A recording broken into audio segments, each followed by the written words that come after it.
আসসালামু আলাইকুম রহমতুল্লাহি বারকাতু। আলহামদুলিল্লাহি রব্বিল আলামিন।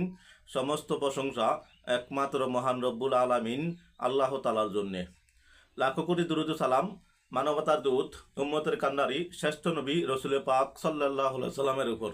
সম্মানিত বিওয়াস, আশা করি মহান আল্লাহ তালার অশেষ রহমতে সকলে ভালো আছেন। তাই আসুন সকলে শুকরিয়াতেন একবার বলি আলহামদুলিল্লাহ। সম্মানিত বিওয়াস, পৃথিবীতে আমরা অনেক কিছু শুনি, অনেক কিছু বলি।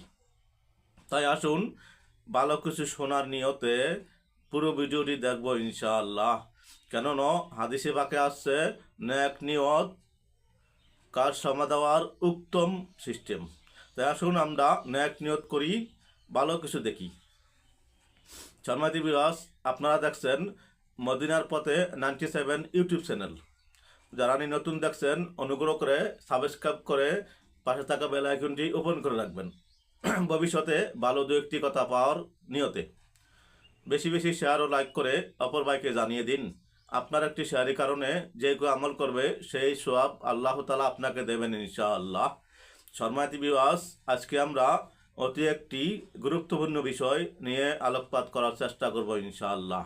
এই বিষয়টি হচ্ছে অতি অতি গুরুত্বপূর্ণ। হাদিস থেকে কিছু জানবো ইনশাআল্লাহ।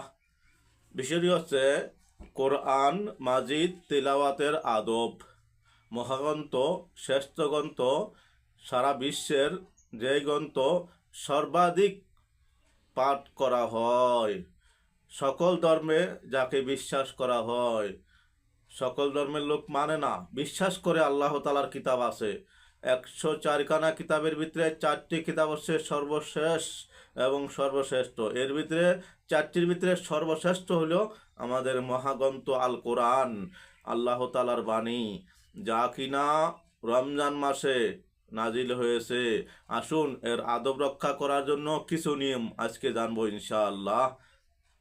সম্মানিত ভিউয়ার্স, কোরআনুল মাজিদ তিলাওয়াতের আদব অতি গুরুত্বপূর্ণ বিষয়। আসুন আমরা তা কিছু অংশ জানব। আদব সমূহের দুই ভাগে ভাগ করা যায়। নাম্বার 1 ক বাতিনি বা অপ্রকাশ্যে আদব ও নাম্বার 2 ক্ষয় জাহিরি বা প্রকাশ্যে আদব। অপ্রকাশ্যে আদব বলতে যা অন্তরের সাথে সংশ্লিষ্ট বাহ্যিকভাবে যা দেখা যায় না। প্রকাশ্যে আদব বলতে বোঝায় যা বাস্তবে দেখা যায়। সম্মানিত ভিউয়ার্স, আমরা আজকে জানব 1 নম্বর বাতিনি বা অপ্রকাশ্যে আদব সমূহ। তিলাওয়াতকারীর নিয়ত শুদ্ধ করা। কোরআন তিলাওয়াত হলো একটি গুরুত্বপূর্ণ বিষয়, গুরুত্বপূর্ণ ইবাদত, যার ব্যক্তি ইখলাসের উপরে প্রতিষ্ঠিত। ইখলাস বা একনিষ্ঠতা না থাকলে তা বাতিল বলে গণ্য হবে। মহান আল্লাহ তাআলা বলেন, এই বিষয় বলেছেন, সুতরাং তোমরা আল্লাহকে একনিষ্ঠভাবে ইখলাসের সাথে ডাকো। সূরা গফির আয়াত 14। মহান আল্লাহ তাআলা আরও বলেন, সুতরাং তুমি একনিষ্ঠভাবে আল্লাহর ইবাদত করো। সূরা জুমার আয়াত 2।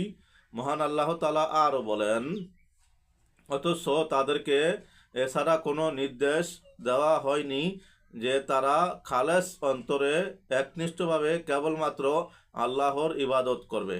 সূরা আল বাইয়িনা আয়াত 5। মূলত আমল কবুল হওয়ার নির্ভর করে আমলকারীর নিয়তের উপরে।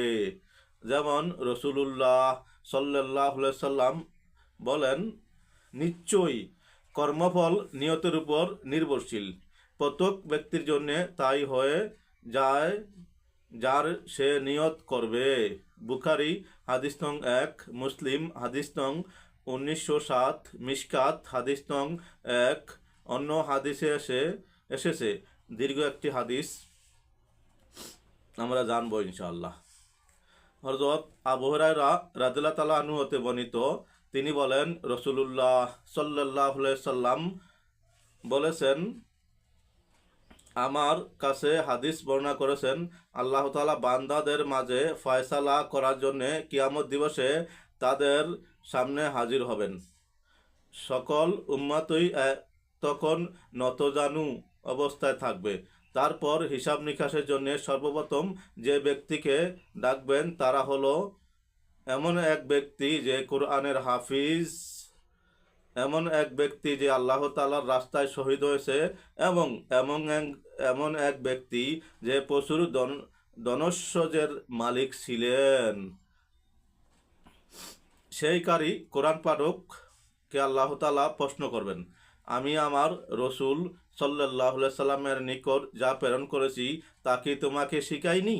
সে বলবে, হে রব, অবশ্যই আপনি তা শিখিয়েছেন। তিনি বলবেন, তোমাকে যা শিখানো হয়েছে সে অনুযায়ী কোন কোন আমল করেছো? সে বলবে, আমি রাত দিন তা তিলাওয়াত করতাম। তখন আল্লাহ তাআলা বলবেন, তুমি মিথ্যা বলেছ। ফেরেশতারাও বলবেন, তুমি মিথ্যা বলেছ। আল্লাহ তাআলা তাকে আরো বলবেন, বরং তুমি ইচ্ছা পোষণ করেছিলে যে তোমাকে বড় কারি হাফিজ ডাকা হোক, আর তা তো হয়েছে। দ্বিতীয় ব্যক্তি, তারপর সম্পদওয়ালা ব্যক্তিকে হাজির করা হবে। অতঃপর আল্লাহ তাকে বলবেন, আমি কি তোমাকে সম্পদশালী বানাইনি? এমনকি তুমি কারো মুখাপেক্ষী ছিলে না? সে বলবে, হে আমার রব, অবশ্যই তা বানিয়েছেন। তিনি বলবে, আমার দেয়া সম্পদ হতে তুমি কোন কোন সৎ আমল করেছ? সে বলবে, আমি এর দ্বারা আত্মীয়তার সম্পর্ক রক্ষা করতাম এবং দান খয়রাত করতাম। আল্লাহ তাআলা বলবেন, তুমি মিথ্যা বলেছ। ফেরেশতারা বলবেন, তুমি মিথ্যা বলেছ। আল্লাহ তাআলা আরো বলবেন, তুমি ইচ্ছা পোষণ করেছিলে যে তোমাকে বলা হবে তুমি অমুক দানশীল, আর এরূপ তো হয়েছেই। তারপর যে লোক আল্লাহ তাআলার রাস্তায় শাহাদাত বরণ করেছে তাকে হাজির করা হবে। আল্লাহ তাআলা তাকে প্রশ্ন করবেন, তুমি কোন ব্যাপারে নিহত হয়েছ? সে বলবে, আমি তো আপনার পথে জিহাদ করতে আতিষ্ঠ ছিলাম, কাজেই আমি জিহাদ করতে করতে শাহাদাত বরণ করেছি। আল্লাহ তাআলা বলবেন, তুমি মিথ্যা বলেছ। ফেরেশতারা বলবেন, তুমি মিথ্যা বলেছ।